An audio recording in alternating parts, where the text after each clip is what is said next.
2002 तक आपने तिरंगा नहीं फहराया और आप लोग बात करते हैं राष्ट्रप्रेम की। तिरंगे से आपको गोलवलकर को आपत्ति थी। तिरंगा अशुभ है, उसमें 3 रंग हो रहे हैं, इसलिए वो अशुभ है, क्योंकि 3 रंग अशुभ होता है। आप लोग राष्ट्रप्रेम हमें सिखाएंगे? आप लोग हमें राष्ट्रप्रेम सिखाएंगे? क्या बताना थे इसको? 3 का अंक आपके हिसाब से अशुभ है, तिरंगा रंग आपके हिसाब से अशुभ है।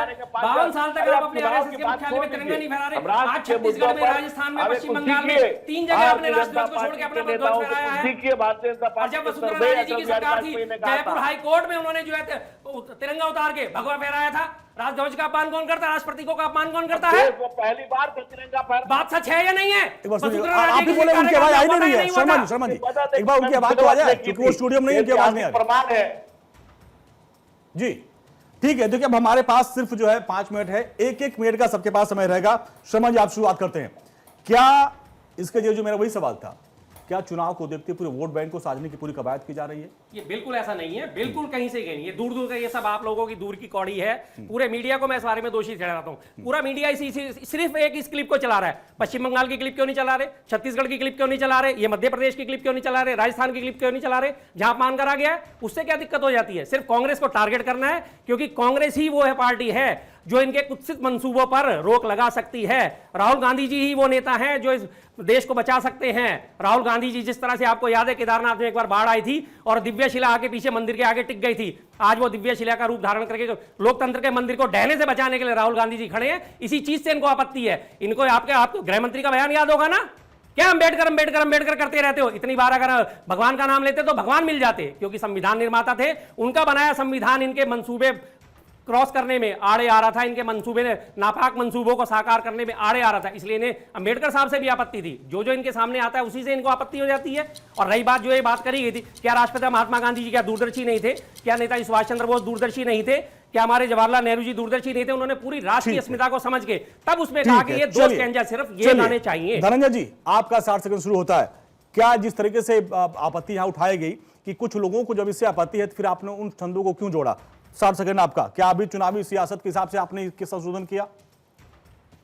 देखिए अंजनी जी, वंदे मातरम का प्रकरण हमें सिखाता है कि राष्ट्र केवल भूगोल नहीं है, यह भावबोध होता है।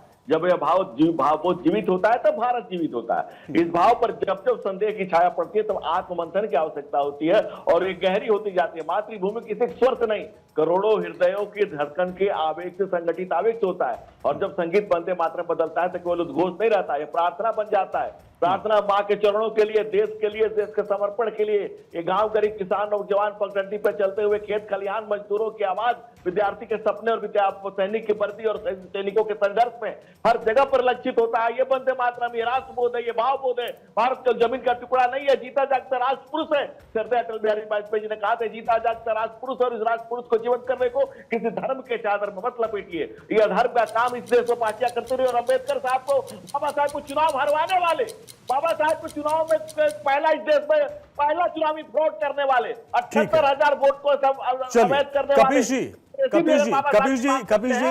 क्या अब देखिए कहा जा रहा है कि ये हमारा राष्ट्रीय गीत है, इसको धर्म के चश्मे से मत देखिए। 60 सेकंड आपके।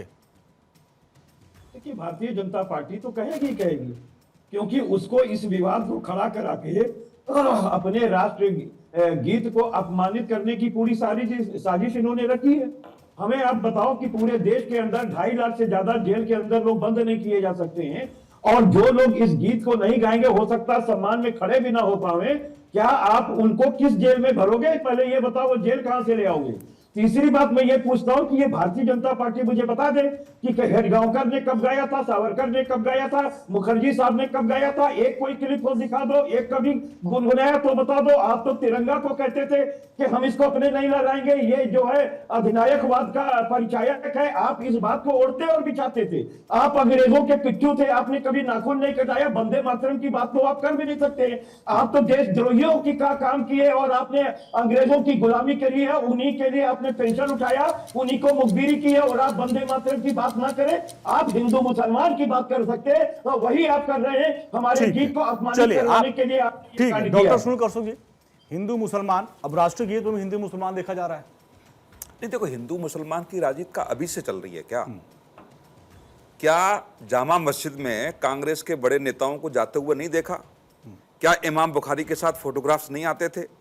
क्या चुनाव से ठीक पहले इमाम बुखारी के बड़े बड़े वक्तव्य पहले पेज पर नहीं लगते थे। 2013 में भी सोनिया गांधी गई, 2013 के बाद नहीं गई।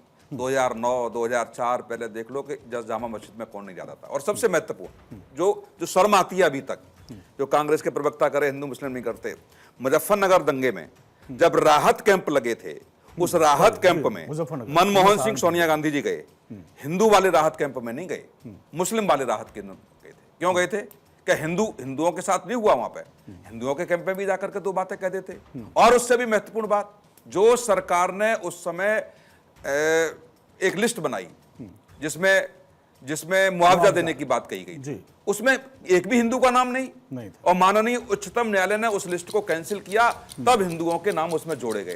तो ये तो स्पष्ट दिखाता है, बहुत पीछे जाने की आवश्यकता नहीं है। वो तो कह रहे हैं शिला बन गए। नहीं, वो पता नहीं शर्मा जी क्या कह रहे हैं, ये मैं नहीं कह सकता। लेकिन हमारे ये तो पास समय कम तत्कालिक चीज है। है। हमारे सर दो हमारे डॉक्टर विवेक जी, रुद्र प्रताप जी, क्योंकि हमारे पास समय कम है सर, आप लोगों को 30 सेकंड मिलेगा कंक्लूजन के लिए।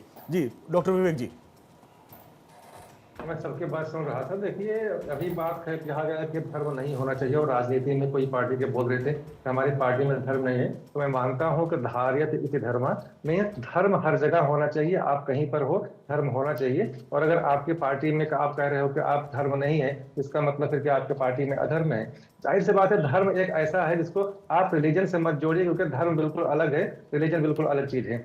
अब रही बात जो है अगर आपका धर्म मैं बात कर रहा हूँ, तो धर्म तो आपका यही है, अगर वह कानून है, आप संविधान का, कानून का, देश की संप्रभुता का आप सम्मान करिए। और कम से कम आप, मैंने पहले कहा, आप नहीं बोल सकते तो कम से कम आप सम्मान में खड़े तो रह सकते हैं। ठीक है रुद्र प्रताप जी। देखिए अंजनी जी, मुझे लगता है कि इसके लिए किसी कानून की जरूरत नहीं थी, क्योंकि राष्ट्र प्रेम या राष्ट्र गीत या राष्ट्रगान को आप कानूनी बाध्यता के तहत ला करके थोपने की जो बात है, और खास करके जब अगर कोई मुद्दा जो है जिसमें धार्मिक टकराव दिख रहा है, तो उससे देश बच सकता था। क्योंकि अगर हमने 80 सालों में नहीं ये अपनाया, जितने समय में कोई ऐसा कानून नहीं बनाया, तो इसको हम बाईपास कर सकते हैं। भाई धार्मिक मान्यता के साथ क्या अभी भी तो हम लोग गा ही रहे थे ना, कि नहीं गा रहे थे? क्योंकि जो ये कानूनी प्रक्रिया होती है ना, इसमें बहुत सारे टूल्स आके आपको जुड़ जाएंगे, जो आपको कई तरह से राजनीतिक प्रयोग में आ जाएंगे, राजनीतिक अस्थिरता की बात आ जाएगी। तो मुझे लगता है कि इससे बचा जा सकता है। लेकिन अब तो कानून में नहीं, कानून बन चुका है, सम्मान करना पड़ेगा।